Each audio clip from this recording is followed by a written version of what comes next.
Bonjour à toutes et bonjour à tous, et bienvenue dans le monde merveilleux des contes de Grimm.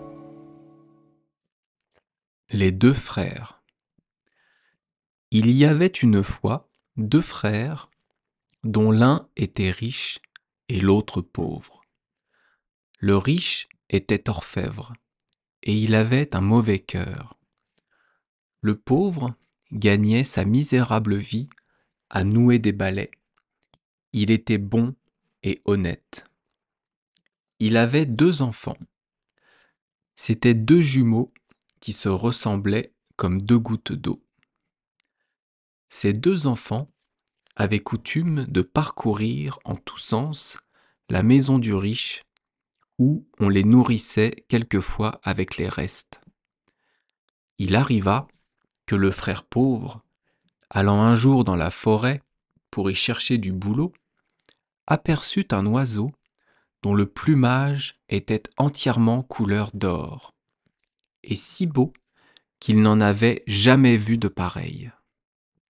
Il ramassa aussitôt une petite pierre, la lança après l'oiseau et réussit à l'atteindre. Mais il ne tomba de son corps qu'une plume d'or, et l'oiseau disparut en volant. Le pauvre homme prit la plume et la porta à son frère, qui l'examina et dit : « C'est de l'or pur !» Il lui donna en échange beaucoup d'argent.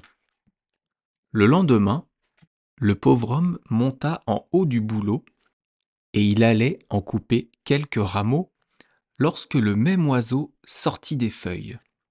Le pauvre homme fouilla dans le feuillage et trouva un nid où il y avait un œuf d'or. Il emporta cet œuf avec lui au logis et alla le montrer à son frère, qui dit de nouveau : « C'est de l'or pur !» et lui donna une bonne récompense. Puis l'orfèvre ajouta : « Je voudrais bien avoir cet oiseau. » Le pauvre frère alla une troisième fois dans la forêt et aperçut de nouveau l'oiseau d'or posé sur la cime de l'arbre. Il prit une pierre et visa si juste qu'il l'abattit d'un coup. Il le porta à son frère, qui lui donna en retour un grand tas d'or. « Maintenant, pensa celui-ci, je pourrais me tirer d'affaire. » Et il revint tout joyeux à la maison. L'orfèvre, qui était habile et rusé, savait bien quel oiseau précieux était tombé entre ses mains. Il appela sa femme et lui dit : « Fais-moi rôtir cet oiseau d'or, et aie bien soin qu'il n'en sorte pas le plus petit morceau. Je me fais une fête de le manger tout entier. » Cet oiseau était d'une si merveilleuse nature que celui qui en mangerait le cœur et le foie devait trouver tous les matins une pièce d'or sous son oreiller. La femme prépara l'oiseau, le mit à la broche et le fit rôtir.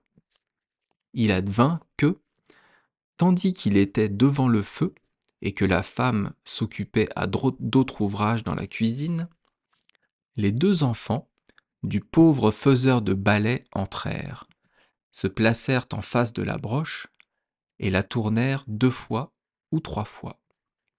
Et comme 2 petits morceaux de l'oiseau venaient de tomber dans la lèche frite, l'un des enfants dit à l'autre : « Mangeons ces 2 petits morceaux, je meurs de faim. » Aussi bien que personne ne pourra s'en apercevoir. Ce qui fut dit fut fait. La femme arriva sur l'entrefaite, et voyant leurs mâchoires en train de fonctionner, elle leur dit : « Que mangez donc vous là ? » ?»« Des petits morceaux qui sont tombés de l'oiseau, » répondirent-ils. « C'était le cœur et le foie, » dit la femme, saisie d'épouvante. Et pour que son mari ne s'aperçût de rien, elle tua aussitôt un coq, en prit le cœur et le foie, et les plaça dans l'oiseau d'or. Quand celui-ci fut entièrement rôti, elle l'apporta à l'orfèvre, qui le dévora à lui seul, sans rien laisser. Mais, lorsque le lendemain matin, il passa la main sous son oreiller, dans l'espoir d'y prendre un morceau d'or, il fut très étonné de ne rien y trouver. Les deux enfants, au contraire, ne se doutaient pas du bonheur qui leur était arrivé. Le matin suivant, quand ils se levèrent, quelque chose tomba à terre avec un bruit clair, et quand ils le ramassèrent, ils virent que c'étaient 2 pièces d'or. Ils les portèrent à leur père, qui fut au comble de la surprise, et leur dit : « Comment cela a-t-il donc pu arriver ? Le même prodige s'étant encore renouvelé le matin suivant et les autres jours. Le père des jumeaux alla trouver son frère et lui raconta la singulière histoire. L'orfèvre n'eut pas de peine à comprendre la cause de ce résultat merveilleux, et vit bien que les enfants avaient mangé le cœur et le foie de l'oiseau d'or, et, pour se venger d'eux en homme envieux et méchant qu'il était, il dit au père : « Tes enfants sont en relation avec l'esprit malin. Garde-toi bien de prendre cet or, et chasse ces enfants loin de ta maison, car désormais le diable a du pouvoir sur eux, et il pourrait te perdre toi-même. » Ces paroles consternèrent le pauvre père, et quoique ce fût pour lui une bien douloureuse nécessité, il emmena les 2 jumeaux au milieu de la forêt, où il les abandonna, hélas, avec un profond désespoir. Les 2 malheureux enfants se mirent à parcourir en tous sens la forêt, cherchant à retrouver le chemin de la maison paternelle. Mais au lieu de le trouver, ils s'égarèrent de plus en plus. Ils rencontrèrent enfin un chasseur qui leur demanda : « À qui appartenez-vous, mes enfants ? » ?»« Nous sommes les fils du pauvre faiseur de balais. » Et ils lui racontèrent que leur père les avait abandonnés parce que, tous les matins, une pièce d'or se trouvait sous leur oreiller.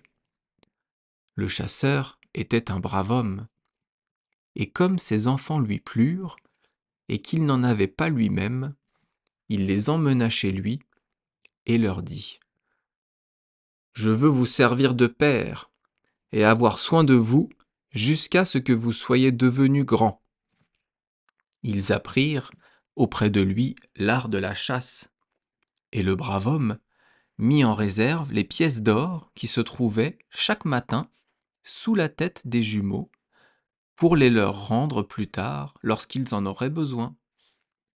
Quand ils furent devenus grands, leur père nourricier les emmena un jour avec lui dans la forêt en leur disant : « Vous devez montrer aujourd'hui ce que vous savez faire. Je veux voir si vous êtes en état de vous passer de moi et de devenir des chasseurs. » Ils allèrent donc avec lui se poster à l'affût.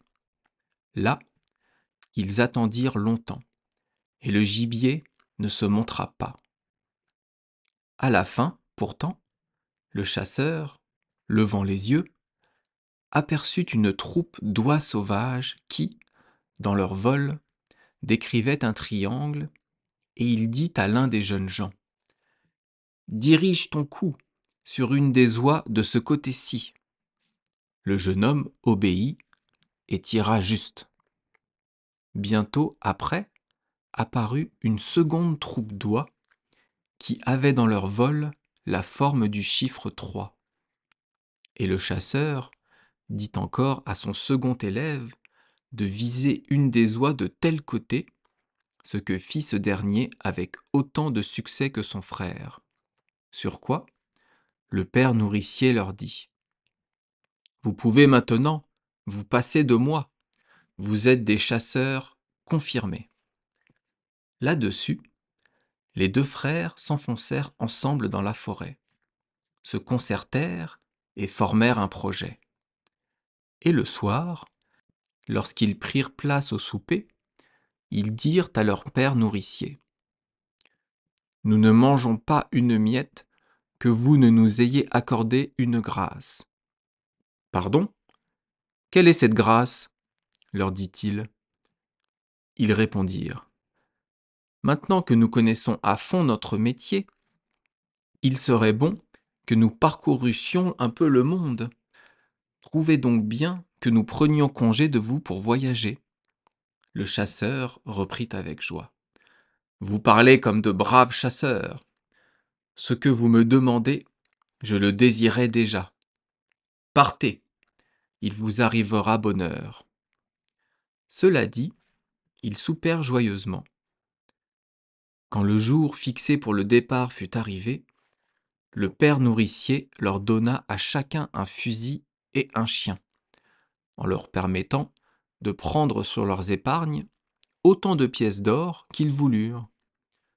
Puis, il les accompagna un bout de chemin, et lorsqu'ils furent sur le point de se quitter, il leur fit encore cadeau d'un couteau poli en leur disant: « Si vous vous séparez un jour, enfoncez ce couteau dans l'arbre le plus proche de l'endroit où vous vous quitterez. Par ce moyen, celui de vous deux qui viendra le premier pourra savoir ce qui est arrivé à son frère absent, car, s'il meurt, la pointe sera rouillée.